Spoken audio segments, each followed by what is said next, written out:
Selamat sore Shepard, selamat sore teman-teman semua yang ada di rumah atau dimanapun teman-teman berada. Selamat sore juga untuk teman-teman saya yang ada di sini, para narasumber. Kita kembali lagi di program Chef Or Borneo yang namanya Ngobar, ngopi bareng atau ngobrol bareng ya, ngobrol bareng. Nah di sore hari ini kita akan mengangkat tema yang selama ini sudah sering dibahas sebenarnya, tetapi masih selalu asik dan menarik untuk terus didiskusikan. Jadi tema sore ini itu adalah masyarakat adat bagian dari negarakah? Itu sebuah pertanyaan yang reflektif yang mungkin selama ini menjadi bahan diskusi, isu yang terus diperbincangkan khususnya di wilayah Kalimantan Tengah. Sore ini saya tidak sendiri, saya bersama narasumber yang memang dari berbagai macam bidang. Ada Pak Agustinus Trianto dari Dinas Kehutanan Provinsi Kalimantan Tengah. Beliau merupakan koordinator hutan adat di dinas tersebut. Lalu ada Pak Sidik Kusop, dosen FISIP di Universitas Palangkaraya. Dan ada Muhammad Habibi, Direktur Chef Or Borneo. Kita akan mencoba membahas hal yang sangat besar, hal yang isu yang besar lah.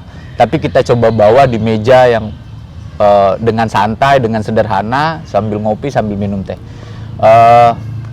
Oke, mungkin saya akan memandu ngobrol kali ini. Saya Aldo Salis, jurnalis harian Kompas. Saya akan mencoba untuk ngobrol lebih banyak lagi tentang isu yang kita bahas hari ini. Bicara tentang masyarakat adat ini, Pak. Ya. Biasanya orang itu punya berbagai macam definisi tentang masyarakat adat. Dari berbagai macam kacamata pasti definisinya bisa berbeda-beda gitu. Ya. Mungkin saya langsung ke Pak Sidik dulu nih, Pak. Ya. Sebagai dosen di Universitas Palangkaraya, sebenarnya masyarakat adat itu definisi atau siapa sih mereka gitu, Pak? Dan mungkin sedikit disinggung juga masyarakat adat dalam konteks di Kalimantan Tengah atau masyarakat adat Dayak gitu. Ya. Kalau menurut Pak Sob gimana tuh, Pak? Ya, terima kasih. Jadi ini kesempatan yang menarik bagi kita untuk membahas atau merefleksikan masyarakat adat yang tentu saja ini kan masyarakat adat ini dalam waktu ke waktu ternyata dia mengalami pergeseran. Okay. Dalam pergeserannya ternyata masyarakat adat ini selalu terpinggirkan gitu ya. Ini yang menjadi menarik kita. Kenapa kita membahasnya? Karena mereka menjadi masyarakat yang terpinggirkan. Marginal gitu ya, Pak? Ya, marginal gitu ya. Terpinggirkan atau marginal gitu ya. Nah, tapi sebetulnya kalau kita bicara pertanyaan tadi, masih adakah masyarakat adat itu dalam sebuah negara gitu ya?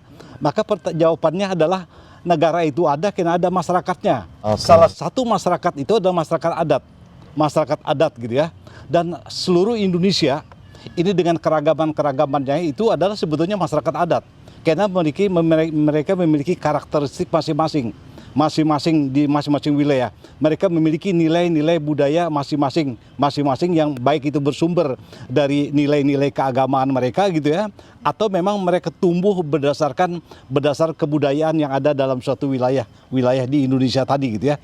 Nah, keragaman itulah yang sebetulnya menjadi bagian kalau kita menjawab tadi pertanyaan siapakah masyarakat adat itu? Masyarakat adat itu adalah masyarakat Indonesia dengan memiliki keragaman yang ada. Nah, khususnya Kalimantan Tengah itu memang mereka mengatakan mereka masyarakat adat gitu ya. Masyarakat adat karena ada wilayah adatnya, ada komunitas adatnya, ada hukum adatnya gitu ya. Itu yang membawa kita bahwa masyarakat adat itu ada. Bahkan dalam era modernisasi ini sebetulnya dalam bagaimana masyarakat adat itu eksistensi dalam sebuah negara, mereka terus berjuang gitu ya untuk menghadapi tantangan dinamika yang ada di Kalimantan Tengah tadi gitu ya.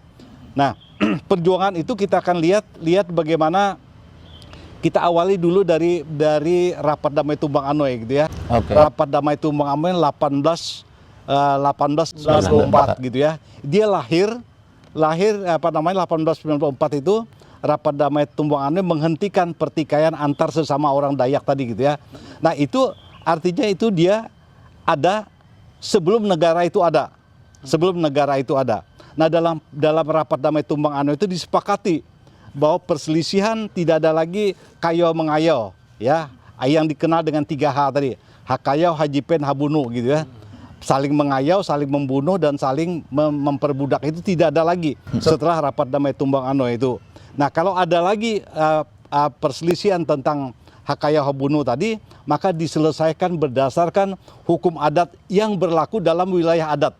Nah, itu kan luar biasa gitu ya, bahwa di dalam masyarakat Kalimantan Tengah saja itu ada berbagai macam keragaman masyarakat adatnya, keragaman masyarakat adat, sehingga di dalam rapat damai Tumbang Ano yang dihadiri oleh semua perwakilan Kalimantan, ya, Kalimantan Barat, Kalimantan Selatan, Kalimantan Tengah, Kalimantan Timur, ditambah lagi dari perwakilan dari Sarawak dan Brunei gitu ya, Brunei. Nah, itu dengan keragaman tadi, bahwa rapat damai Tumbang Ano itu sudah mengakui keragaman dari masyarakat adat di wilayah Kalimantan Tengah. Itu hal yang menarik gitu ya, yang menarik dari bahwa rapat damai Tumbang Ano itu ada, atau hukum adat itu ada sebelum negara itu ada. Oleh karena itu saya ingin mengatakan bahwa hukum masyarakat adat itulah yang harusnya melahirkan negara gitu ya. Yang melahirkan Kalimantan Tengah itu adalah justru masyarakat adatnya. Dengan refleksi dari rapat damai Tumbang Ano itu, maka muncullah kebangkitan budaya Dayak. Muncullah kebangkitan budaya untuk melepaskan diri dari Kalimantan Selatan. Muncullah gerakan-gerakan untuk memerangi kebodohan masyarakat adat Dayak tadi gitu ya. Nah, ini terus berjuang gitu ya. Apalagi pada masa-masa berikutnya, pada masa Orde Baru, itu kita mengalami tekanan bagaimana eksploitasi sumber daya alam yang justru di sini merugikan warga masyarakat Kalimantan Tengah gitu ya. Nah, di situ juga muncul perlawanan masyarakat Dayak terhadap eksploitasi sumber-sumber daya alam tadi gitu ya. Nah, ini terus berlangsung sampai sekarang juga terjadi eksploitasi sumber daya alam yang justru yang dirugikan itu adalah masyarakat Dayak gitu ya. Nah, kalau kita mengatakan tadi masyarakat Dayak itu masih adakah masyarakat Dayak itu? Nah, masyarakat Dayak itu kita bagi kepada dua gitu ya.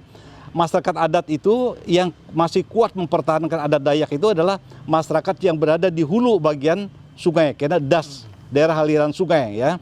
Karena masyarakat Dayak itu kan berada di daerah aliran sungai gitu. Ada 11 daerah aliran sungai di Kalimantan Tengah. Yang berada di bagian hulu itu adalah masyarakat yang masih kuat mempertahankan adat dan istiadat mereka gitu ya. Sementara yang di hilir itu sudah mulai longgar.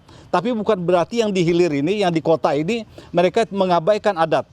Justru yang di hilir ini adalah sumber inspirasi untuk tetap memperjuangkan eksistensi dari masyarakat adat tadi.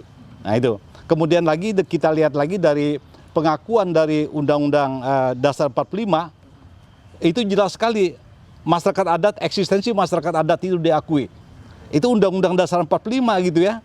Nah, bagaimana negara tiba-tiba tidak mengakui itu gitu ya. Kalimantan Tengah tidak mengakui, hanya gara-gara sekarang pertanyaannya masyarakat wilayahnya di mana? Yeah. Wilayahnya di mana? Tidak ada wilayahnya.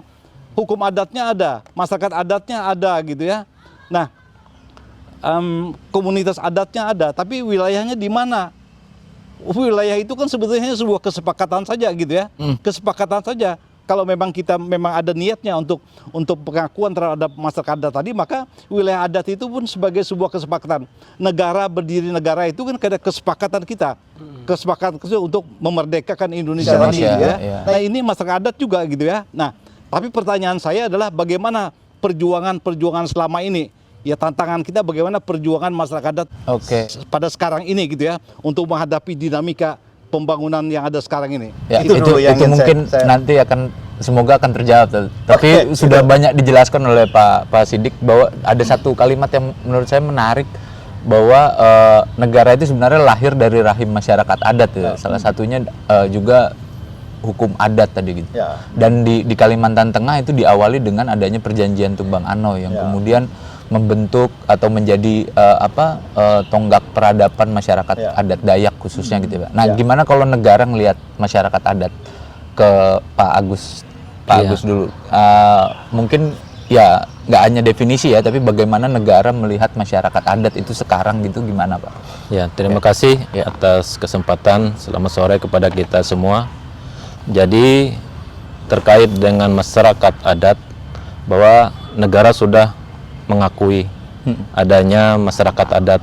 Itu apa yang tadi sudah Pak Sidik sampaikan, itu terdapat di dalam Undang-Undang Dasar 1945 pasal 18. 18B ayat yang kedua, bahwa di situ disebutkan bahwa negara mengakui dan menghormati kesatuan masyarakat hukum adat dan hak-hak tradisionalnya sepanjang masih hidup sesuai dengan perkembangan masyarakat. Nah, di situ jelas bahwa pemerintah memang mengakui bahwa adanya pengakuan dan pelindungan terhadap masyarakat adatnya. Nah, terus dijabarkan lagi di dalam peraturan pemerintah nomor 23. Di sana dicantumkan juga pada pasal 236. Nah, di sana disebutkan juga bahwa negara mengakui bahwa adanya masyarakat adat di dalam suatu daerah yang mendiami pada wilayah adatnya. Nah, terus dijabarkan lagi di dalam peraturan Menteri Lingkungan Hidup dan Kehutanan nomor 9 tahun 2021 tentang pengelolaan perhutanan sosial. Jadi hutan adat ini merupakan bagian dari 5 skema perhutanan sosial. Nah, termasuk di situ hutan adat. Nah, di situ dijelaskan juga apa maksudnya dengan masyarakat adat di sana.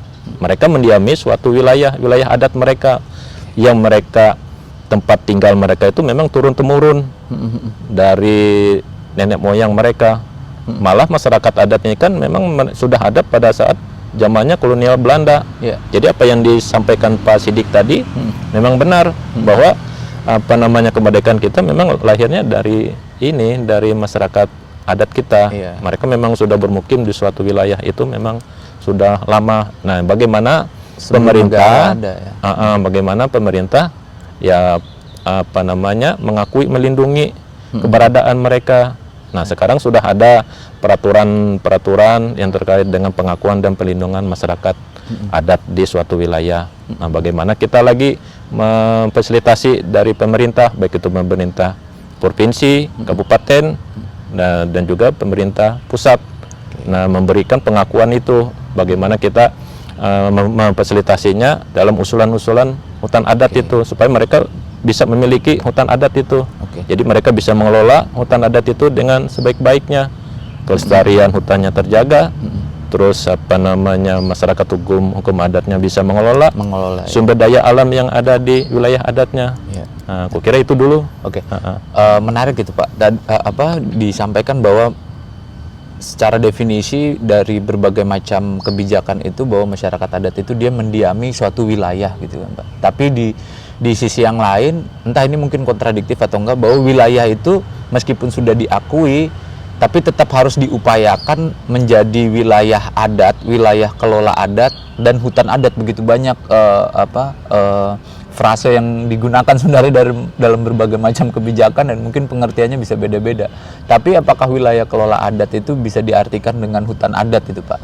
Yang sehingga membutuhkan penetapan dan berbagai macam kebijakan supaya masyarakat adat secara sah dan dilindungi oleh negara bisa mengelola itu tadi. Kalau misalkan berdasarkan undang-undang harusnya ya sudah diakui, bisa bebas saja, tetapi pada kenyataannya sekarang mungkin kondisinya tidak seperti itu gitu kan Pak ya. Jadi yang terkait dengan untuk wilayah adat, memang antara wilayah adat dengan hutan adat itu satu kesatuan. Jadi hutan adat itu bagian dari wilayah adat. Nah, jadi harus ada penetapan dulu dari Menteri Lingkungan Hidup dan Kehutanan. Nah, penetapan hutan adat itu ada beberapa proses yang perlu kita siapkan sesuai dengan peraturan yang tadi saya bilang, berdasarkan peraturan Permen LHK nomor 9 tahun 2021 tentang pengelolaan perhutanan sosial. Nah, di sana dijelaskan bahwa bagaimana kita mengusulkan untuk wilayah adat itu ditetapkan sebagai hutan adatnya. Nah, di sana semua dijelaskan adanya yang pertama harus adanya peraturan daerah terkait dengan pengakuan dan pelindungan masyarakat hukum adatnya dulu. Terus yang kedua adanya surat keputusan bupati, SK Bupati ya Pak, terkait dengan pengakuan dan pelindungan masyarakat hukum adatnya dulu. Nah, baru setelah itu adanya proses-proses kelengkapan yang lainnya. Tapi yang paling penting yang teknisnya. Tapi yang penting harus dua itu yang ada. Nah, jadi Dinas Kehutanan Provinsi Kalimantan Tengah sudah memfasilitasi terkait dengan penyusunan naskah akademik dengan rancangan peraturan daerah tentang pengakuan dan perlindungan masyarakat hukum adat. Nah, seluruh kabupaten sudah ada apa namanya rancangan peraturan daerah tersebut. Nah, tinggal mereka melalui Dinas Lingkungan Hidup Kabupaten mengajukan ke apa namanya DPRD Kabupaten masing-masing untuk ditetapkan sebagai peraturan daerahnya. Nah, sekarang kita tunggu. Nah, kita tunggu bagaimana apa namanya DPRD Kabupaten untuk menetapkan peraturan daerah itu. Ya. Nah, apabila peraturan daerah itu sudah ada, nah baru kita dorong masyarakat hukum adat itu untuk mengusulkan hutan adatnya kepada menteri.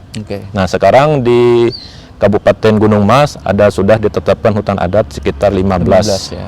Nah, itu 14 yang ada di wilayah Kabupaten Gunung Mas, satu hutan adat yang lintas apa namanya Kabupaten Kota Palangkaraya sama Gunung Mas. Itu yang ada di apa namanya Rungan hutan adat Rungan. Nah, sekarang sudah ditetapkan pada tanggal 8 Agustus 2023 hutan adat itu. Nah, tinggal apa namanya pemerintah memperdayakan mereka lagi. Gimana nanti kita apa namanya saling koordinasi dengan pihak masyarakat hukum adatnya yang mengelola sebagai pemilik apa namanya hutan adatnya itu, pemegang haknya itu. Ya, pemegang haknya itu.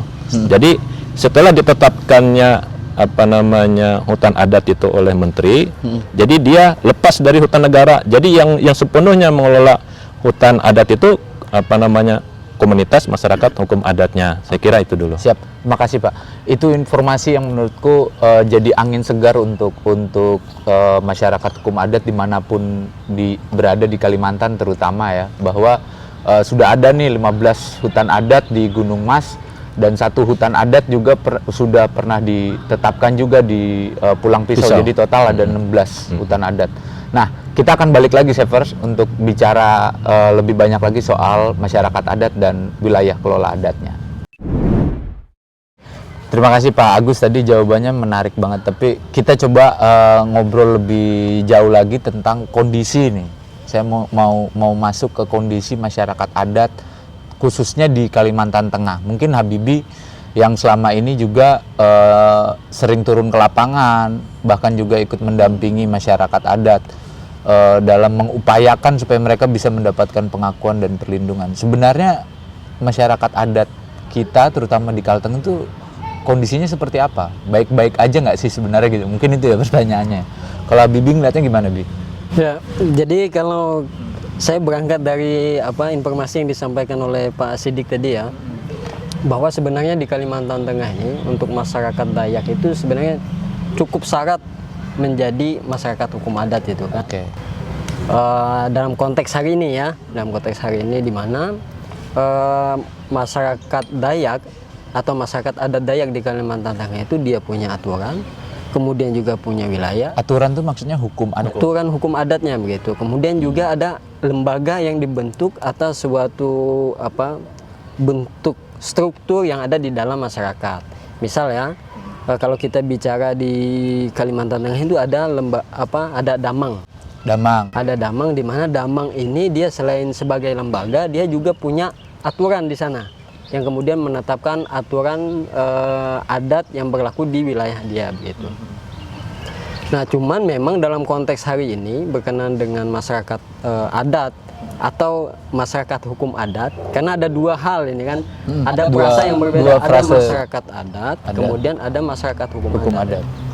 Nah, kita selalu terjebak pada perdebatan masyarakat adat itu apakah dia sebagai masyarakat hukum adat atau bagaimana begitu. Tapi paling tidak di Kalimantan Tengah ini sebenarnya masyarakat Dayak itu dia adalah masyarakat adat. Karena apa? Mereka punya adat yang masih berlangsung dan diimplementasikan oleh mereka di sana. Kemudian juga mereka punya budaya-budaya yang masih terus dijalankan meskipun dalam perkembangannya itu ada mengalami dinamika ya, selama adanya perubahan gitu. Ditambah juga faktor lain misalnya kehadiran investasi dan lain sebagainya. Nah, dalam konteks masyarakat adat hari ini untuk mendapatkan pengakuan itu kan dia disibukkan dengan persyaratan yang sifatnya itu administratif ya. Administratif yang sebenarnya itu bersifat formal. Kalau kita bicara masyarakat adat, terutama yang di kampung-kampung, mereka itu terkendala dengan berbagai oleh berbagai hal, misal informasi, akses transportasi dan lain sebagainya. Sinyal ya. Betul. Itu Kemudian juga SDM juga tidak Oke. semua masyarakat adat punya kemampuan sebagaimana yang dipersyaratkan oleh negara atau pemerintah Iya, iya, iya. untuk melengkapi dokumen-dokumen yang dibutuhkan itu, sehingga masyarakat hari ini butuh bantuan dari pemerintah dan dari banyak pihak untuk mereka memperoleh pengakuan. Misal ya di Kabupaten Lamandau itu, di sana mereka mengidentifikasi diri mereka itu sebagai masyarakat adat. Kemudian mereka mencoba mengajukan permohonan kepada pemerintah daerah untuk mendapatkan penetapan sebagai masyarakat hukum adat, tetapi permohonan itu tidak mendapat respon yang seharusnya mereka itu diakui. Misalkan ada kendala masalah peta, Ya, contohnya. kemudian masalah soal penulisan soal sejarah, kemudian juga penulisan soal aturan hukum dan lain sebagainya. Ini kan membuat masyarakat menjadi kesulitan. Iya. Nah, kemudian ada Itu masalah, jadi beban dong ya. jadi beban bagi masyarakat adat. Kemudian dalam masalah lain, kita bicara masyarakat adat itu tidak hanya bicara subjeknya sebagai orang, kemudian juga ada objek lain dalam konteks masyarakat adat berupa hutan, tapi ada praktik yang mereka terus jalankan Jaga. selama turun-temurun. Iya. Misalnya beladang. Beladang itu adalah sebuah praktek atau sebuah sistem yang diterapkan secara turun-temurun. Iya, iya, iya, iya. Namun hari ini kita bisa lihat kondisi di Kalimantan Tengah, orang masyarakat adat itu ketika dia beladang, dia terancam dengan aturan negara. Terancam kurungan penjara sekian puluh tahun, 5 tahun, denda sekian. Karena tidak boleh lagi membakar. Tidak boleh lagi membakar. Sedangkan membakar adalah tradisi. Tradisi yang biasa dilakukan, dan itu dilakukan oleh masyarakat adat selama sudah turun temurun, dan tidak ada praktek yang dilakukan oleh masyarakat adat itu menyebabkan kebakaran yang hebat selama ini. Oke. Adapun berkenaan dengan kebakaran hutan dan lahan yang menimbulkan dampak kabut asap yang begitu hebat, itu kan di beberapa wilayah di mana itu wilayah gambut, bukan di wilayah masyarakat adat yang tempat mereka beladang. Nah, hari ini misalnya di Kalimantan Tengah sedang mengalami situasi kemarau yang cukup panjang, di mana pemerintah menetapkan status darurat sejak bulan Mei sampai dengan November nanti. Kalau berdasarkan Perda nomor 1 tahun 2020 tentang pengendalian kebakaran hutan dan lahan, masyarakat adat yang beladang itu terancam pidana semua. Iya, iya, iya. Karena pengecualian ketika status sudah ditetapkan sebagai status darurat. Nah, ini perlu perhatian kita semua, terutama kepada pemerintah dan juga kepada para penegak hukum, agar melihat ini secara menyeluruh, tidak hanya sepotong bahwa ini kebakaran orang membakar lahan yang kemudian nanti menyebabkan kebakaran. Tidak seperti itu. Oke. Jadi harapannya pemerintah dalam hal ini juga penegak hukum melihat ini secara holistik begitu, bahwa ini adalah budaya yang biasa dilakukan oleh masyarakat, tinggal pendampingan yang dilakukan oleh pemerintah atau aparat penegak hukum bagaimana. Ya. Sehingga ini ada solusi yang bisa ditemukan. Oke. Masyarakat tidak dihadapkan pada masalah aturan hukum, mereka tetap bisa memenuhi kebutuhan mereka dalam konteks berladang, dan kehidupan mereka tetap bisa berlangsung begitu. Artinya begitu banyak sekali dinamika yang terjadi di masyarakat adat ya. Beban yang mereka tanggung, di satu sisi ingin mendapatkan pengakuan dan perlindungan, di sisi yang lain mereka juga dihadapkan oleh berbagai macam kebijakan yang sebenarnya membatasi aktivitas Betul. mereka ya. Dalam konteks pengakuan tadi disibukkan dengan urusan Iya, itu. administrasi, kemudian dalam konteks melangsungkan kehidupan Aktivitasnya juga dihadapkan pada aturan hukum yang ada pembatasan juga di sana. Nah, mungkin ini menarik tadi Pak soal aku mungkin nyebutnya beban administrasi yang disebut sama teman-teman SOB, dan itu memang ternyata jadi kendala yang cukup mengganggu sebenarnya dalam proses pengakuan dan perlindungan masyarakat adat. Bahkan itu jadi saya bisa melihat atau menilai sejauh mana konsistensi negara dalam berupaya atau membantu masyarakat adat itu mendapatkan pengakuan dan perlindungan. Sebenarnya beban-beban administrasi untuk mengajukan syarat-syarat itu bebannya siapa sih Pak? Dibebankan ke masyarakat adat atau itu jadi tugas negara dalam kata memfasilitasi gitu ya, sehingga mereka ya Apalagi yang di Kinipan ya, di Lamando tadi sempat disinggung sama Habibie, itu beberapa kali seperti bolak-balik syaratnya nggak pernah terpenuhi gitu. Padahal sebenarnya itu hal yang sangat administratif sekali. Nah, beban ini cukup mengganggu nampaknya, Pak. Kalau Pak Agus ngelihatnya gimana itu, Pak? Jadi yang terkait dengan pengakuan dan pelindungan masyarakat hukum adat itu harusnya kolaborasi. Beban bersama lah ya, gitu ya bahasa. Jadi antara pemerintah pusat, pemerintah daerah, provinsi, kabupaten, dan masyarakat hukum adatnya sekalipun. Jadi bersama-sama kita untuk memfasilitasi terkait dengan pengakuan dan pelindungan mereka. Nah, contohnya seperti yang telah terjadi yang di Kabupaten Gunung Mas. Ya, itu penting tuh, Pak. Ya, jadi yang di Gunung Mas itu dari awalnya ya pemerintah provinsi dulu untuk memfasilitasi terkait dengan naskah akademik dan rapordanya dulu. Nah, setelah itu baru Dinas Kehutanan Provinsi Kalimantan Tengah bersama-sama dengan pemerintah kabupaten turun ke lapangan, bertemu dengan masyarakat adatnya di sana. Nah, jadi persoalan-persoalan apa yang mereka hadapi dalam pengajuan usulan hutan adatnya, nanti pemerintah provinsi dengan kabupaten bersama-sama ikut membantu mereka. Oh, umpamanya ada yang kurang terkait dengan peta. Nah, jadi petanya nanti kita sama-sama kita susun gimana, kita tentukan dulu wilayah adatnya di mana posisinya. Nah, di situ nanti kita buatkan peta. Nanti peta itu merupakan dasar juga salah satu syarat untuk pengajuan hutan adatnya. Contohnya yang pertama yang itu. Yang kedua terkait dengan fasilitasi yang verifikasi, identifikasi. Nah, seperti contohnya juga yang di Gunung Mas itu di Desa Tumbang Anoy kami sudah melaksanakan terkait dengan penyusunan usulan itu. Nah, jadi kami yang buatkan. Jadi buatkan usulannya itu apa-apa berdasarkan dengan aturan. Jadi mereka tinggal kami serahkan, coba lihat, dibahas bersama. Setelah sudah sepakat, baru ditandatanganin oleh masyarakat hukum adatnya. Di situ kan harus adanya ketua masyarakat hukum adat yang tanda tangannya, adanya surat pernyataan terkait dengan usulan itu. Nah, nanti baru DLH dari kabupaten, Dinas Lingkungan Hidup kabupaten, nanti baru mereka mengusulkan ke Kementerian LHK bersama dengan masyarakat hukum adatnya. Jadi mereka tidak sendiri di sana masyarakat hukum adatnya, tapi tetap kita fasilitasi terkait dengan usulan. Sampai sekarang terbukti bahwa hutan adat di Gunung Mas yang 15 itu ya sudah ditetapkan. Dan cepat itu, Pak. Cepat. Itu kuncinya di mana waktu itu, Pak? Kalau saya lihat memang itu untuk pembentukan tim terpadunya. Memang tim terpadu itu kan ada dua, tim terpadu yang dari kabupaten pertama, dan setelah itu baru tim terpadu dari kementerian. Itu berdasarkan SK Menteri yang membentuk tim terpadu itu, diketuai waktu itu di Gunung Mas itu Pak Ripani. Dia sebagai selaku staf di KLHK ya. Di tenaga ahli kepresidenan.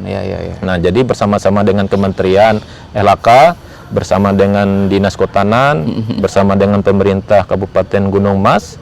Nah, bersama-sama melaksanakan tim terpadu, termasuk dengan para akademisi ikut juga di dalam tim itu. Nah, jadi itu suatu perjuangan yang memang harus kita jalanin bersama gitu. Walaupun komitmen bersama.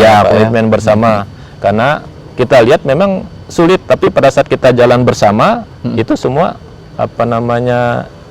mudah dijalankan gitu, karena bersama-sama kita jalan. Ternyata bisa dan cepat juga. Dan cepat. Itu kan kalau untuk usulan hutan adat itu yang di Gunung Mas itu ada sekitar 15 itu awalnya pada tahun 2022. Nah, itu sudah ditetapkan dulu peraturan daerahnya. Nah, tanggal 8 Agustus 2023 itu sudah ditandatangani oleh Menteri untuk penetapan hutan adatnya. Jadi kita harus bersama-sama terkait dengan kerjasama yang baik di apa namanya di daerah Keywordnya di gitu. situ ya Pak ya, di kerjasama sama-sama dan komitmen itu ya. Tapi Iya. tampaknya dia menjadi lebih cepat ketika Perda atau SK itu sudah ada gitu ya, Pak? Iya. Akan jauh lebih mudah gitu ya. Memudah. Oke. Karena untuk penetapan itu kan peraturan daerah dan juga SK pengakuan dan pelindungan masyarakat hukum adat dari Bupati, ya itu yang pertama harus ada gitu. Oke. Saya kira itu dulu. Oke, makasih Pak. Saya ke Pak Sidik nih Pak. Pak Sidik selain dosen, beliau juga merupakan Dewan Pakar di DAD Provinsi Kalimantan Tengah atau Dewan Adat Dayak ya Pak. Nah gimana sih Pak?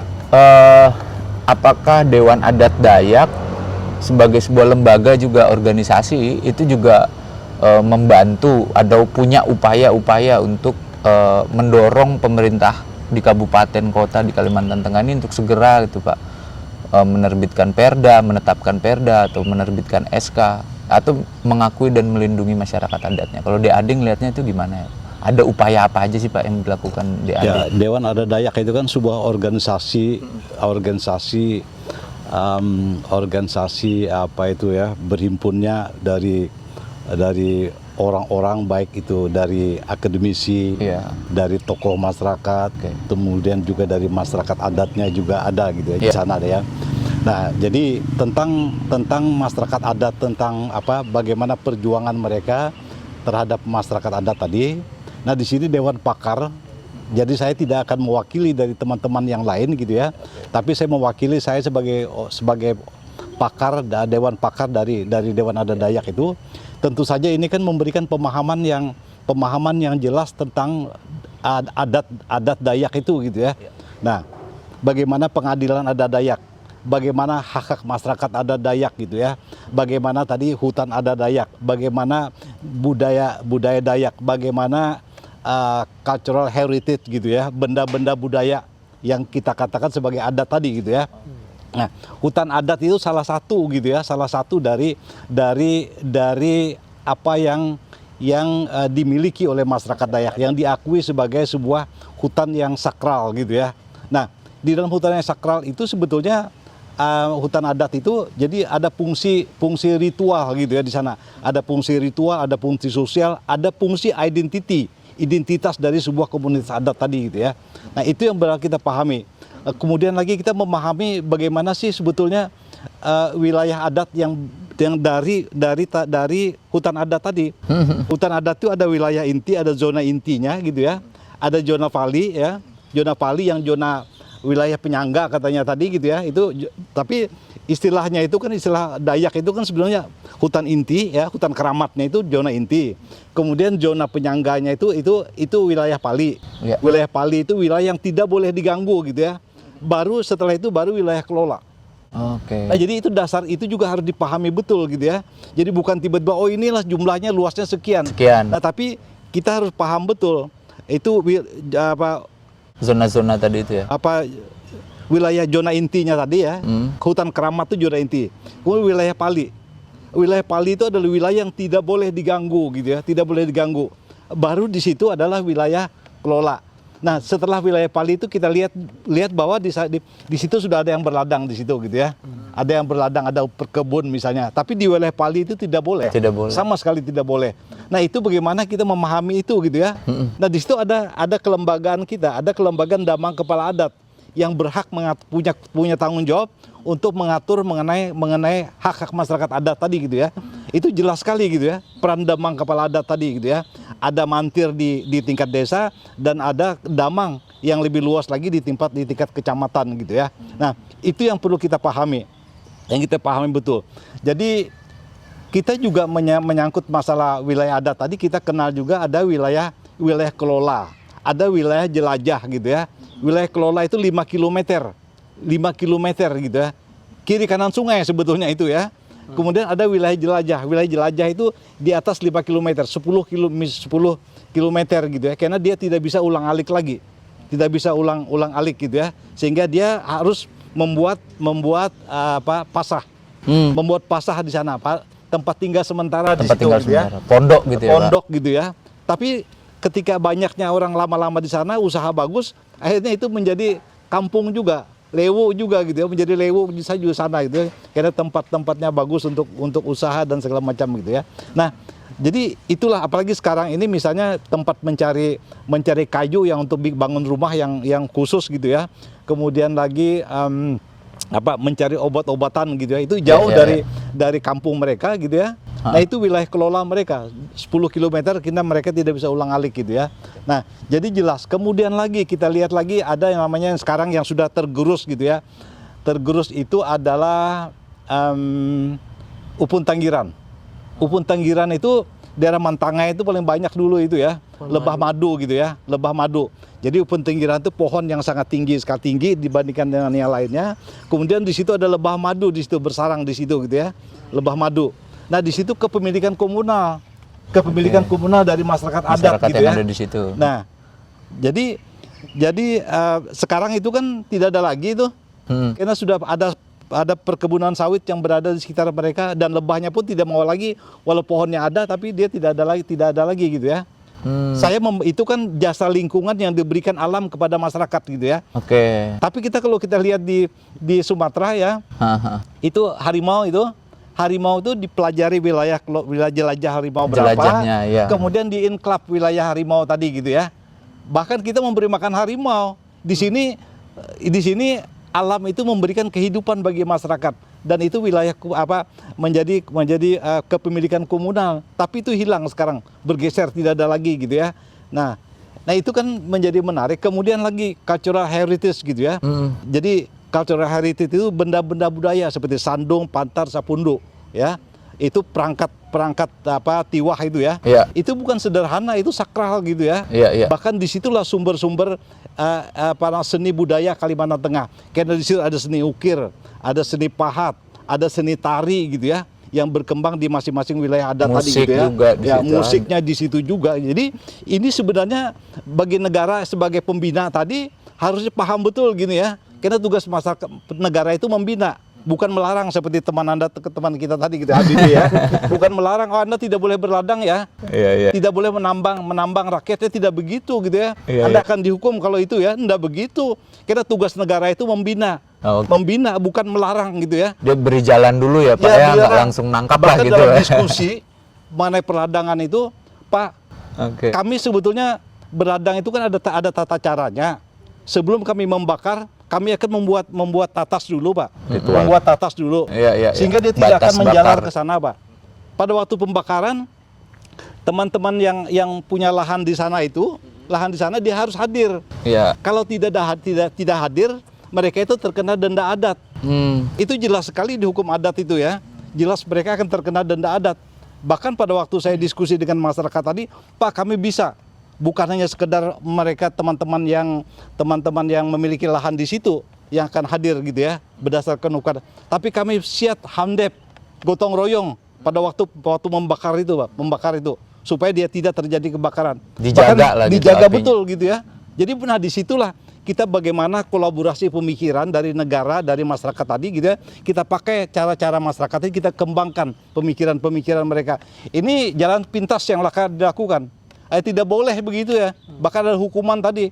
Masyarakat yang harus dibina malah dilarang gitu ya. Bagaimana kita hadir, negara, masyarakat itu hadir dengan ketakutan berladang. Di mana-mana berladang dengan sembunyi-sembunyi gitu ya. Justru itu yang akhirnya membuat api jadi liar ya Pak ya, karena nggak dijaga. Itu seperti itu gitu ya. Makanya sebetulnya kita lembagakan apa yang ada di masyarakat adat tadi gitu ya. Karena mereka sudah melakukan dari dulu. Pencegahan kebakaran itu dari dulu sudah. Bukan baru-baru sekarang aja. Mereka sudah dari dulu. Waktu pembakaran dihadirkan atau mereka-mereka yang punya lahan di sana. Nah, ini kan bisa diperluas cara berpikir masyarakat. Ada kreativitas dan inovasi-inovasi dari apa yang dimiliki masyarakat. Itulah negara. Tugas negara itu seperti itu gitu ya. Bukanlah jalan pintas dengan melarang begitu saja gitu ya. Nah, jadi saya berpikir bahwa hak-hak masyarakat adat itu bukan hanya itu gitu ya. Bukan hanya hutan saja gitu ya. Ada banyak itu sekarang yang sudah seperti sandung, sapundu itu yang memiliki nilai-nilai sakral dan juga nilai estetikanya cukup bagus gitu ya. Tapi sekarang kita tidak tahu wilayahnya gitu ya. Hanya yang menarik bagi saya itu bagi Barito Selatan, Bartim itu ada tempatnya dikumpulkan di sana. Bartim itu di Telang Siung. Di Telang Siung itu dikumpulkan semua benda-benda yang apa namanya, benda-benda bekas dewa Heritage tadi itu ya? sandung itu. Oh, oke. Karena itu benda-benda yang sakral dan benda-benda yang memiliki nilai-nilai estetika yang luar biasa gitu ya, dikumpulkan jadi satu di Telang Siung. Oke. Di Telang Siung itu ya. Nah, itu luar biasa. Tapi ada lagi yang karena faktor-faktor pembukaan sawit itu ada juga di tempat lain. Saya lupa di daerah dulu masuk Kota Waringin Timur itu ya, saya lupa tempatnya itu. Itu dikumpulkan juga jadi satu gitu ya, Nah, itu jadi benda-benda budaya itu. Nah, tapi ada banyak benda-benda budaya yang ada di hutan yang kita tidak tahu lagi hilang begitu saja gitu ya. Padahal itu nilai-nilai estetikanya semakin apa namanya, tua itu nilai estetikanya semakin tinggi gitu ya. Iya. Semakin tinggi itu. Nah, jadi itu tadi jadi kepemilikan masyarakat adat tadi bukan hanya hutan adat, tapi ada juga benda-benda budaya gitu ya. Dan itu juga diatur oleh undang-undang juga gitu ya. Perlindungan terhadap cagar budaya itu tadi gitu ya. Tapi kita dengan adanya, kita lebih mementingkan adanya ekonomi gitu ya daripada benda-benda yang sebetulnya itu bagian dari identity. Bagian yang nilainya sangat tinggi sekali pada masa yang akan datang ya. Nilai-nilai sejarahnya gitu ya. Nah, itu. Oke, makasih. Kemudian tadi itu juga lebah madu tadi gitu ya, Iya, yang ada di iya. hutan. Itu Tinggi, juga bagian apa itu? dari apa kepemilikan komunal. Jelas ada di dalam aturan-aturan dari hutan, aturan adat gitu ya. Nah, tapi ini terabaikan gitu ya. Terabaikan. Ini tantangan untuk kita pada masa yang akan datang. Oke, terima kasih Pak Sidik. Oke, tadi Pak Sidik sudah menjelaskan begitu banyak aktivitas dan juga mungkin lebih banyak tentang tradisi dan budaya orang Dayak di Kalimantan Tengah itu seperti apa. Dan ada satu kalimat yang penting tuh bahwa nggak hanya soal hutan adat ini, nggak hanya soal wilayah aja, tapi bagaimana wilayah itu dimanfaatkan, dikelola oleh masyarakat adat, tradisi-tradisi yang sudah turun-temurun, dan juga benda-benda adat yang memiliki nilai yang begitu tinggi. Nah, tadi Pak Usop juga sudah menyinggung soal ancaman-ancaman nih. Saya ke Habibie nih. Sebenarnya ancaman apa aja sih yang dihadapi oleh masyarakat adat ya dalam mengelola wilayahnya gitu, dalam beraktivitas juga tuh ancaman-ancaman apa dan seberapa buruk ancaman itu mengganggu kehidupan masyarakat adat terutama di Kalimantan Tengah. Mungkin ada contoh-contohnya Bi yang udah terjadi atau yang sedang terjadi saat ini. Ya, berkenaan dengan ancaman ya terhadap masyarakat adat itu, kita bisa lihat di beberapa tempat di Kalimantan Tengah, seperti di Kabupaten Kota Waringin Timur, bahwa hutan itu tidak hanya memiliki nilai ekonomi, tapi dia memiliki nilai sosial budaya, kemudian ada spiritualitas juga ada di sana, dan juga ada suatu nilai sebagai identitas. Yes, oke. Nah, kita bisa lihat di beberapa tempat di Kalimantan Tengah, khususnya di Kabupaten Kota Waringin Timur. Di sana di Kota Waringin Timur itu mayoritas itu masyarakat Dayak. Masyarakat Dayak Ngaju terutama ya, yang di dalamnya ada sub-subnya itu, ada Sampit, kemudian juga ada Tamuan dan lain sebagainya, itu yang dulunya mereka melangsungkan kehidupan mereka itu dengan memanfaatkan wilayah mereka, mulai dari praktek berburu, meramu, berladang dan lain sebagainya. Tapi hari ini masyarakat itu dihadapkan pada satu situasi yang dimana mereka justru terpinggirkan karena kehadiran investasi, khususnya perkebunan kelapa sawit. Dalam beberapa waktu terakhir masyarakat adat itu berkonflik dengan perusahaan perkebunan kelapa sawit, dihadapkan dengan aparat penegak hukum. Nah, situasi ini tentunya selain dia tidak hanya mengancam, bahkan kondisinya sudah parah. Masyarakat itu tidak ada pilihan lain, berladang sudah tidak bisa lagi karena wilayah dan ruang hidup mereka itu sudah hilang menjadi perkebunan kelapa sawit. Kemudian mau bekerja di perusahaan itu tidak diterima karena kualifikasi mereka tidak memenuhi sebagaimana standar yang ditetapkan oleh perusahaan. Misal, mau jadi mandor harus memenuhi kualifikasi A, B, C, D, dan lain sebagainya. Iya. Mau menduduki jabatan tertentu harus memenuhi kualifikasi dan sebagainya. Mau bekerja sebagai buruh kasar, sementara perusahaan punya standar bahwa menjadi buruh kasar itu usia sekian, maksimal sekian. Oke. Sementara masyarakat kita Mohon maaf kalau di kampung itu dari aspek pendidikan juga tidak begitu tinggi. Kemudian banyak dari masyarakat kita itu yang usianya sudah tua tapi tetap ingin melangsungkan kehidupannya tidak diterima di perusahaan. Pilihannya apa? Masalah sosial yang muncul. Misal ada istilah yang yang sudah familiar di sana, itu istilah garong. Ya. Garong itu mungkin orang melihatnya sebagai stigma negatif.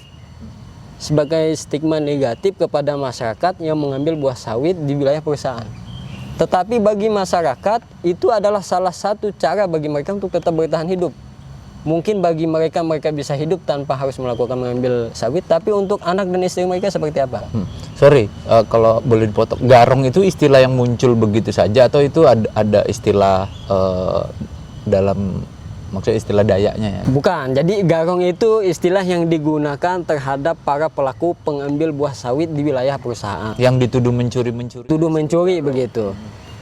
Nah, tetapi kan situasi itu bukan situasi yang dikehendaki oleh masyarakat. Mereka terdesak. Terdesak karena keadaan. Karena beberapa situasi, mau bekerja di perusahaan itu tadi, mau hidup menghasilkan beras, padi dan sebagainya, berladang sudah tidak bisa lagi selain dihadapkan pada aturan, ruang hidupnya hilang.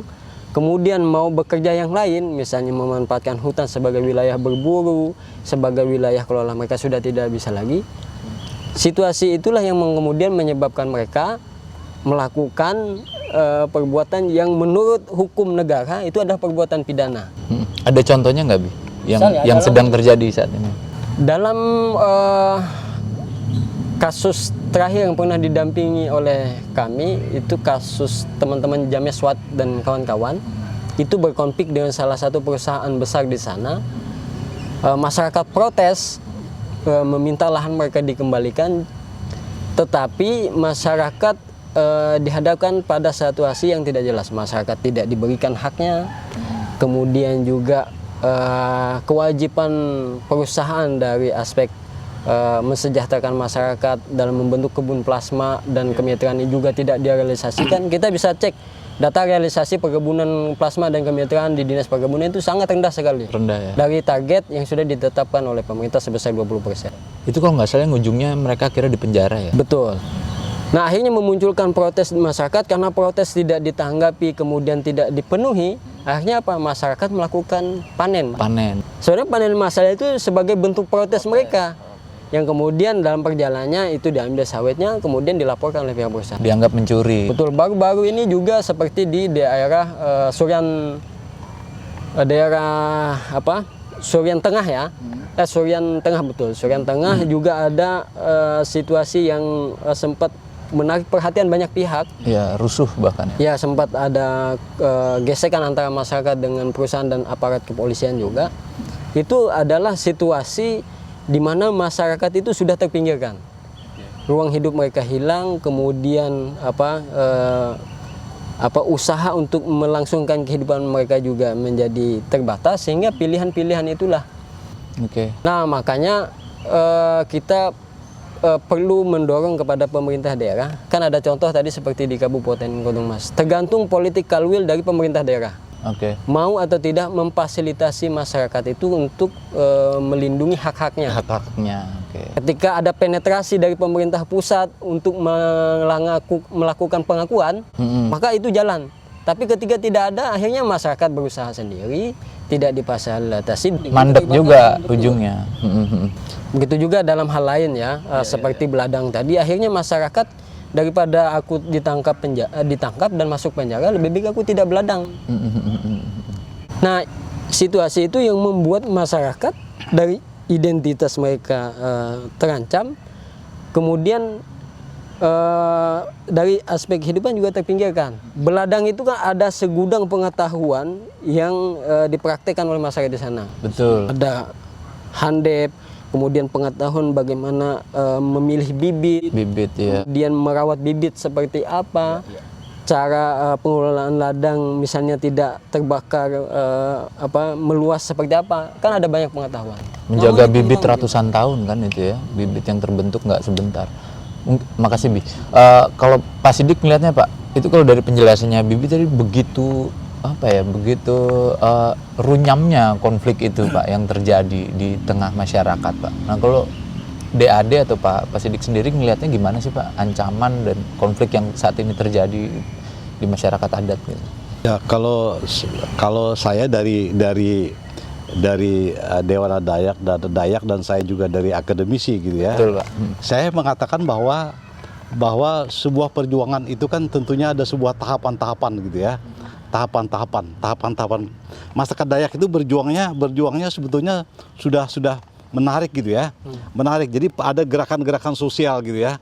Anak saya mengatakan gerakan sosial ya, Bi ya. Betul. Jadi gerakan-gerakan sosial itu misalnya petak ayungko. Ya. Ya. Itu petak, orang mengatakan wah masa sedikit-sedikit petak ayungko gitu ya. Padahal itu sebuah gerakan sosial gitu ya. Bahwa lahan-lahan mereka itu sudah diambil alih oleh investasi gitu, karena untuk kepentingan investasi gitu ya. Itu jadi bukan berarti mereka mengakui hak petak ayungko, sebetulnya bukan itu, tapi petak ayungko itu sebagai sebuah gerakan sosial. Dayak Misik gitu ya, itu sebuah gerakan sosial juga gitu ya. Nah kemudian lagi Hinting Pali juga, itu lebih jelas lagi. Hinting Pali itu portal sebetulnya. Hinting Pali itu portal, tapi portal orang Dayak itu ada daun sawang gitu ya. Nah daun sawang itu kalau dia itu dianggap sakral gitu ya. Kalau melanggar itu, kalau itu dihilangkan maka orang akan kena denda itu ya. Nah itu, jadi itu dengan pola-pola seperti itu ya. Ada Hinting Pali. Sekarang yang terakhir ini baik di Kapuas maupun di Seruyan itu memanen. Mereka mengatakan memanen di lahannya sendiri. Ya. Kenapa? Karena belum tuntas pada waktu itu gitu ya. Ini penyelesaian lahan itu belum tuntas. Meskipun sebenarnya lahan perusahaan saat ini. Iya, jadi perusahaan kan kena atas nama HGO tadi sudah resmi gitu ya, padahal hak masyarakat masih ada di situ. Mereka beranggap bahwa itu adalah itu adalah pengambil alihan hak mereka gitu ya. Jadi sehingga kalau mereka memanen di lahannya sendiri itu betul saja gitu ya. Tapi pihak kepolisian mengatakan bahwa ini ada buktinya, dia memanen di lahan sendiri. Perusahaan itu kan sudah punya izin, punya segala macam begitu ya. Nah, jadi akhirnya masyarakat ditahan jadinya kan. Mereka ditahan. Kriminalisasi dong. Padahal harus ditahan juga pembeli juga, ada pembelinya gitu ya. Tapi pembelinya tidak ditahan. Padahal ini kan bagian dari kesatuan gitu ya. Kalau bilang kejahatan, pembelinya juga jahat gitu ya. Jadi pada waktu itu kan ada mobil pickup di Polda itu gitu ya. Ada mobil situ, ada sawitnya sebagai bukti. Barang bukti. Gitu ya. Barang bukti ada. Tapi besoknya sudah hilang itu. Tidak ada lagi gitu ya. Itu contoh bagaimana cara mereka mengatakan memanen di lahan sendiri gitu ya. Nah, disitulah pendekatan dari negara, dari pemerintah itu seperti apa pendekatan yang dilakukan kepada masyarakat tadi gitu ya. Pahami dulu masyarakatnya itu seperti apa gitu ya. Ini tidak hanya karena ada sudah punya izin yang jelas gitu ya, yang diberikan oleh negara kepada mereka, maka apa yang dilakukan masyarakat itu selalu salah. Padahal salah satunya tadi ada ketidakefektifan komunikasi, bahkan tidak ada komunikasi sama sekali gitu ya. Masyarakat menuntut haknya, tapi diabaikan, dibiarkan terus-menerus gitu ya. Apalagi kalau negara atau pemerintah itu membiarkan masyarakat itu berhadapan dengan investasi tadi gitu ya. Dan selama ini kelihatan pemerintah itu membiarkan masyarakat adat itu berhadapan langsung dengan investor gitu ya. Nah, sebetulnya di sinilah negara hadir gitu ya. Nah, bagaimana negara hadir gitu ya.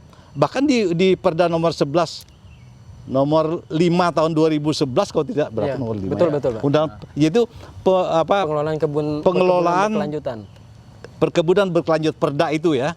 Perda itu sudah sangat manis sekali gitu ya, bagus sekali. Bahkan Perda itu diadopsi dari daerah lain gitu ya.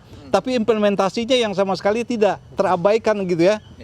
Dan di dalam itu sudah bagaimana kewenangan dari Demang Kepala Adat itu ketika ada konflik itu maka Demang Kepala Adat itu yang menyelesaikan konflik tadi gitu ya.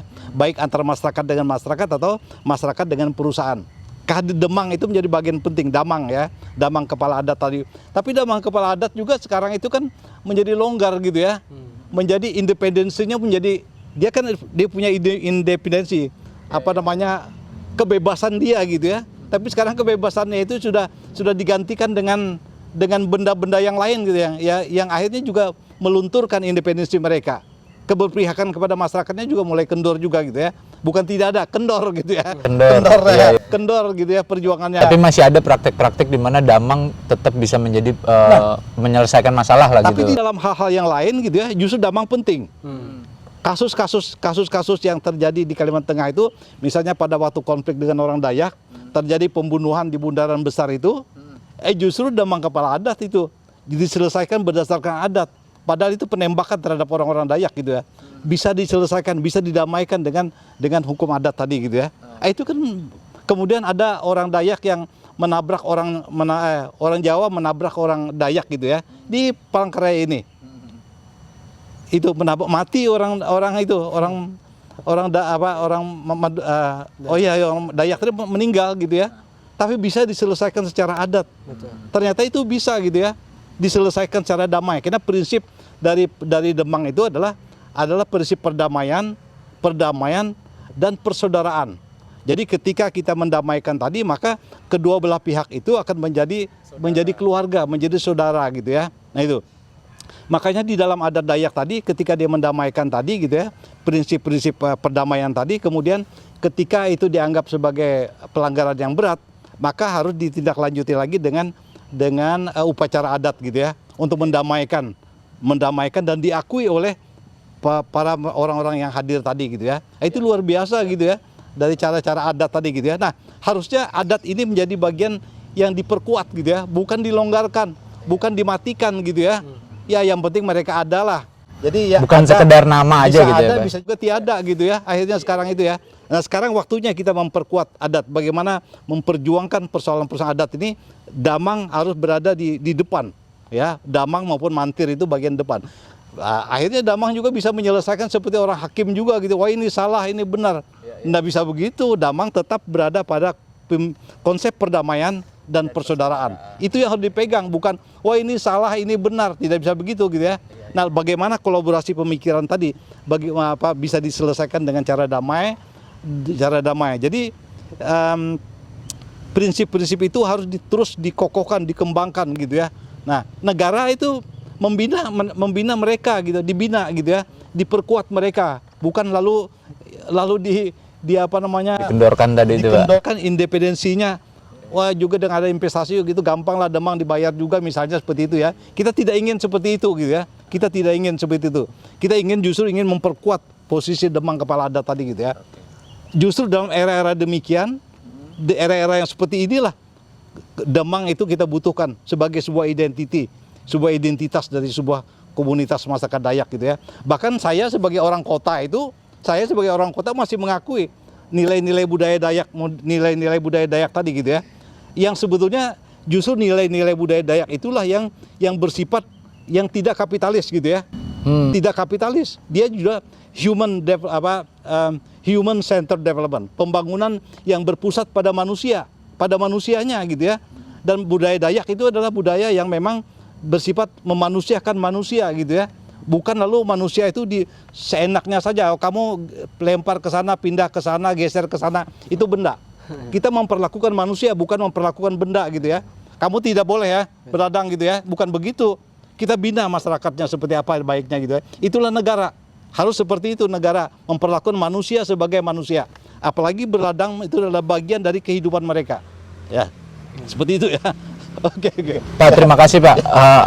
Menarik tadi satu kalimat yang menurutku penting untuk diingat semua itu, bahwa ketika kelembagaan adat itu dalam menyelesaikan masalah, poinnya bukan di salah dan benarnya aja gitu ya Pak ya, tetapi di persoalan bagaimana itu bisa selesai secara damai lalu menjadi saudara. Bagian dari keluarga. Oke.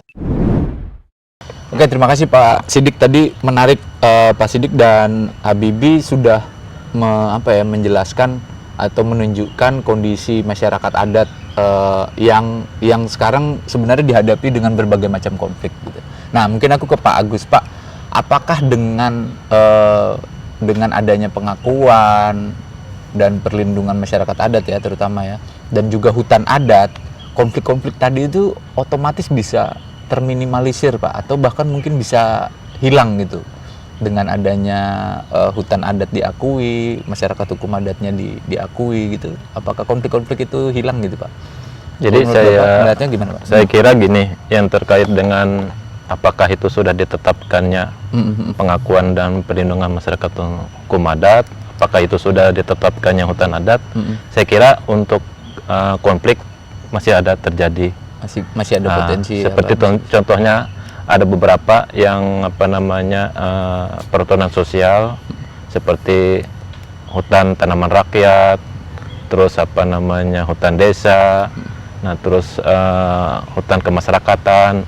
Walaupun itu mereka sudah mendapatkan izin dari kementerian, tapi mereka masih belum bisa mengelola areal mereka karena pada saat mereka mendapatkan izin itu dari kementerian, ternyata masih ada wilayah mereka yang mereka seharusnya mereka punya sudah ditanam sawit gitu, seperti perkebunan sawit. Di mana-mana banyak yang terjadi masalah-masalah seperti konflik itu.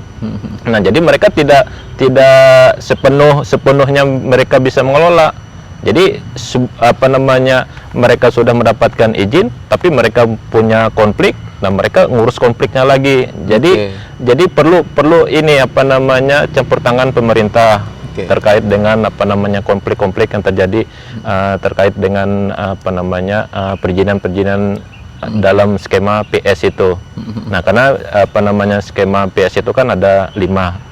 Jadi yang pertama hutan kemasyarakatan, hutan tanaman rakyat, hutan desa, terus hutan adat, sama kemitraan. Nah, jadi saat ini memang peran pemerintah yang terkait dengan konflik itu ya kita masih berjuang membantu mereka yang punya izin PS itu. Nah, seperti contohnya kemarin kami baru dari Pangkalan Bun terkait dengan pendataan konflik tenurial dan hutan adat. Jadi izin-izin yang mereka PS punya seharusnya mereka berhak mengelolanya, tapi tidak bisa mereka kelola dengan baik sepenuhnya. Nah, ada ikut campur pemerintah kabupaten, pemerintah provinsi melakukan mediasi antara dua pihak yang konflik itu. Nah, seperti yang sudah kami laksanakan, kami pertemukan mereka berdua mana yang harus berhak mengelola wilayah ini gitu. Nah, ternyata setelah kami ini melakukan mediasi, adanya musyawarah antar dua pihak itu, jadi yang memang berhak yang punya mengelola itu ya mereka PS gitu. Contohnya di situ. Jadi kami mendorong pemerintah perkebunan, umpamanya mereka adanya konflik dengan perkebunan kelapa sawit, jadi mereka harus perkebunan kelapa sawit legowo menyerahkan bahwa itu memang hak mereka, hak masyarakat ya, yang sudah pemegang izin ya, yang punya izin. Nah, terkait dengan hutan adat, apabila sudah ditetapkan hutan adatnya, kukira masih adanya konflik-konflik. Tapi kementerian, ya, mungkin ya, Pak, ya. Ya, jadi kementerian sudah mengambil kebijakan pada saat mereka melakukan penetapan luas hutan adatnya. Jadi mereka menghindar terjadinya perizinan yang tumpang tindih gitu. Nah, jadi mereka melihat mana posisi wilayah-wilayah yang harus bisa diserahkan ke masyarakat hukum adat supaya tidak terjadinya konflik.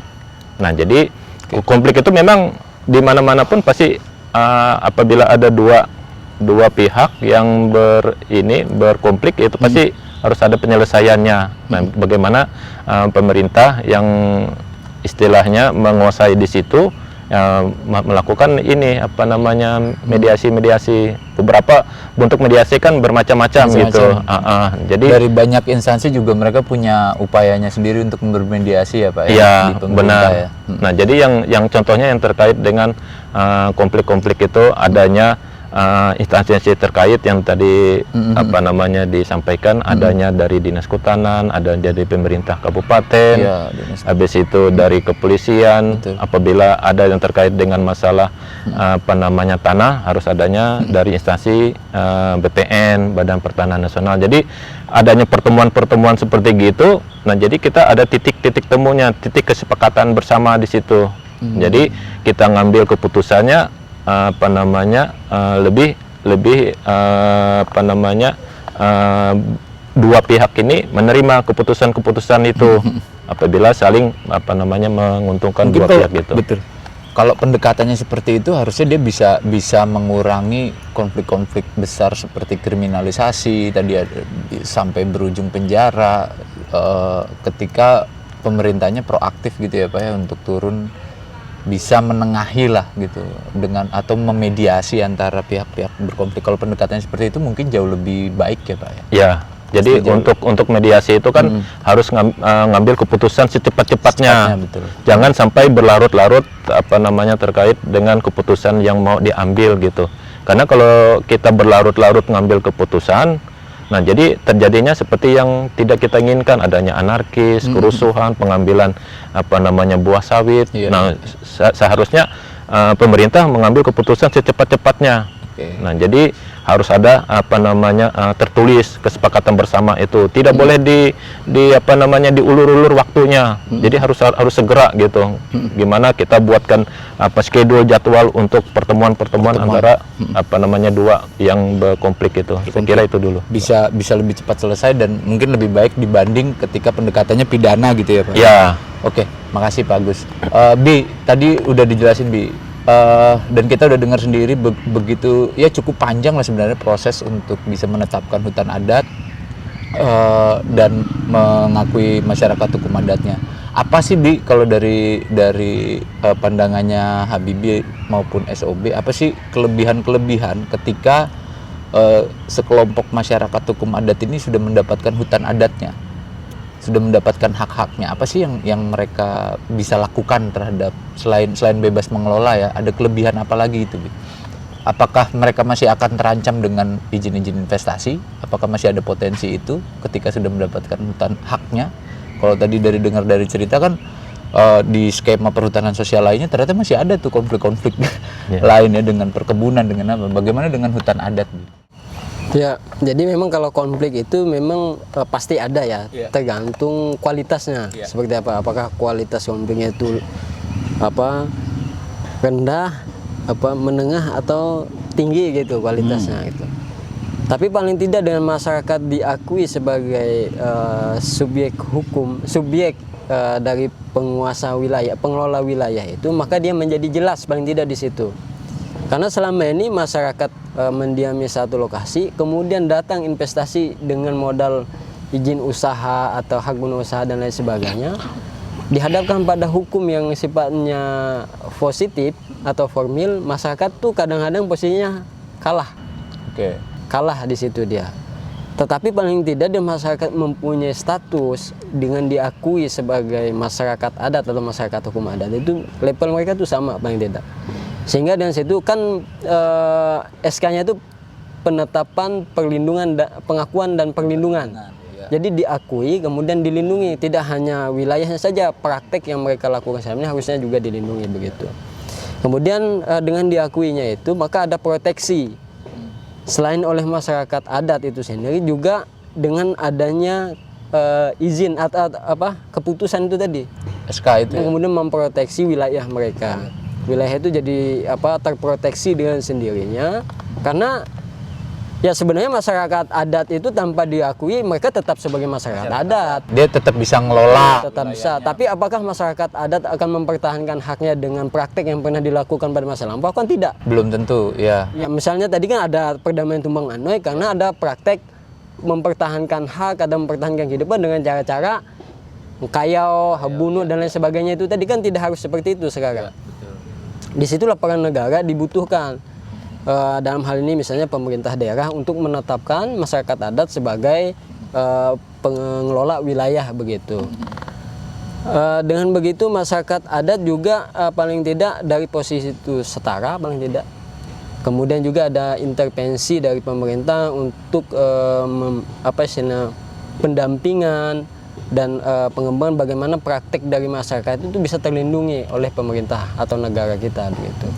Tapi ada kepastian hukum dong ya tentunya ya. Betul, untuk dalam konteks perlindungan tadi. Betul, karena pasal 18B ayat 2 itu sepanjang diakui keberadaannya. Kemudian dalam konteks kehutanan ya, misalnya hutan adat. Pasal 67 Undang-Undang Kehutanan itu ayat 2-nya mensyaratkan keberadaan masyarakat hukum adat, keberadaan dan hapusnya masyarakat hukum adat ditetapkan dalam peraturan daerah. Nah, ketika ditetapkan dengan peraturan daerah ini menjadi PR kembali. Bagaimana political will dari pemerintah daerah, baik ini eksekutif dan legislatifnya mau atau tidak membentuk perda itu. Ini yang menjadi masalah di lapangan ya. Ya bersyukur saat ini ada upaya dari pemerintah provinsi mendorong ada Kecepatan. perda itu. Meskipun dari beberapa daerah yang sudah didorong itu ada istilah menunggu nomor dan lain sebagainya. Ya, macam-macam lah masalahnya ya. Alasannya begitu. Padahal orang-orang kita yang ada di DPR di tingkat kabupaten kota itu rata-rata klaimnya sebagai masyarakat adat juga atau membawa embel-embel adat lah. Ketika menjelang momen pemilu dan lain sebagainya. Ketika didesak untuk itu. Dekat pilpres ini ya, makin banyak itu. Harapan kita memang politik dukungan dari para pihak itu pemerintah daerah, eksekutif dan legislatif, kemudian pemerintah pusat dan daerah itu bisa mengakomodir apa yang diinginkan oleh masyarakat. Oke, Pak Sidik, dari tadi kan kita banyak ngomong soal pemerintah harus begini, pemerintah harus begitu dalam konteks perlindungan dan pengakuan masyarakat hukum adat ya Pak. Nah sebenarnya apa sih Pak yang harus dilakukan oleh si masyarakat adat itu sendiri atau kelompok-kelompok ini untuk bisa memperkuat identitas mereka gitu Pak, dari dalam diri mereka tuh apa yang harus mereka lakukan pertama kali itu Pak? Ya, jadi saya selalu ingin mengatakan bahwa sebuah perjuangan itu harus dilalui sebagai sebuah sebuah niat yang cukup besar untuk kita melakukan sebuah perubahan ke dalam dinamika kehidupan tadi gitu ya. Makanya saya ingin melakukan penguatan sebetulnya, penguatan dalam diri masyarakat itu sendiri. Iya. Bagaimana dia melakukan penguatan di dalam mempertahankan hak-hak mereka tadi gitu ya. Itu bagian penting gitu ya. Karena sekarang banyak hak-hak mereka yang terampas gitu ya. Bagaimana cara mereka memperkuat itu. Nah, makanya di sini peran akademisi, peran NGO itu bagian penting untuk bisa bagaimana mereka bisa memperjuangkan hak-hak mereka. Seperti apa sih? Kalau mereka kan selama ini mereka berjuang melalui identiti mereka, ya seperti Dayak Misik, kemudian dari perda Gubernur Teras Narang itu dari perda nomor 8 kedamangan itu gitu ya, kelembagaan adat, kemudian ada Pergub nomor 13 ya waktu itu ya. Itu ada perda-perda sampai dengan perda mengenai perkebunan tadi. Itu juga bagian dari perjuangan gitu ya. Betul, perjuangan. Nah, tapi ke depan itu perjuangannya kita kan berjuang selalu ketika ada hak-hak kita itu dirampas, selalu kita berjuang ke situ. Bahwa bagaimana investasi ini melawan masyarakat gitu ya. Melawan masyarakat.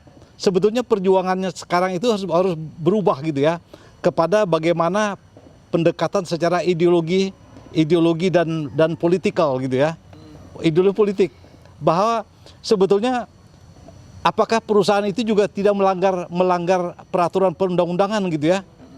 Kita sekarang masuk ke sana, bergeraknya ke sana gitu ya. Bukan sekarang ini kan kita selalu masyarakat adat begini dengan Henting Pali, dengan Dayak Misik segala macam itu. Tapi kita belum menyentuh apakah perusahaan itu benar-benar bersih gitu ya, tidak melanggar aturan gitu ya. Melakukan investigasi sendiri gitu ya, mungkin. Sebetulnya itu gitu ya. Sekarang kan ada muncul pemikiran kalau dari perusahaan sawit itu ada Siperbon namanya gitu ya. Ya, Siperbon. Sistem informasi perkebunan gitu ya. Pertanyaannya kenapa muncul itu gitu ya? Muncul itu kenapa Siperbon itu? Tapi apakah sistem informasi perkebunan itu menjamin bahwa mereka itu tidak melakukan pelanggaran. Jadi pelanggaran dari investasi itu cukup banyak gitu ya. Cukup banyak pelanggaran dilakukan. Pertanyaan saya, betulkah dalam luasan sekian mereka beroperasi? Apakah mereka tidak sesuai dengan luasan? Mereka bisa saja meluaskan lagi yang di luar dari izin itu tadi kan. Ya, bisa saja di situ terjadi di luar itu gitu. Kenapa demikian itu? Nah, karena mereka memerlukan sebuah hamparan yang lebih luas, produksi perkebunan yang karena mereka biasanya ada pabriknya gitu ya. Dengan pabrik tadi mereka juga ingin produksinya mereka harus lebih banyak lagi untuk memenuhi kebutuhan tadi gitu ya.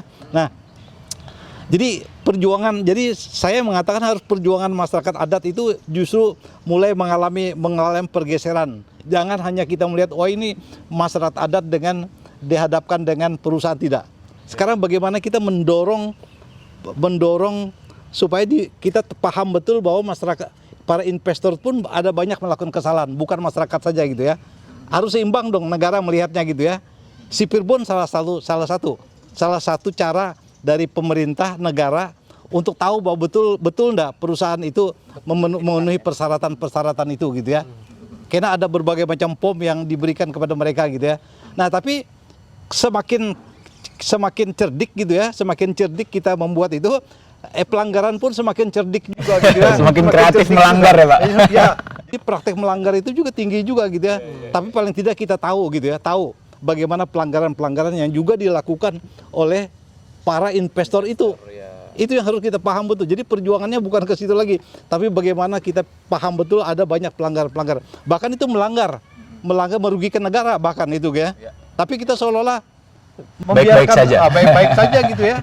Wah, investor sudah memberikan kontribusi yang besar bagi pembangunan daerah, bagi kontribusi bagi ekonomi daerah gitu ya. Sehingga ini perlu dilindungi dengan baik gitu ya. Karena dengan adanya dia maka perekonomian kita berkembang gitu ya. Pertumbuhan ekonomi kita jadi makin baik gitu ya. Ya kita juga pertumbuhan ekonomi baik, lingkungan juga baik, maka 3 hal yang kita ada people, planet dan profit gitu ya. Profit perusahaan oke juga. Kita juga tidak mengesampingkan itu.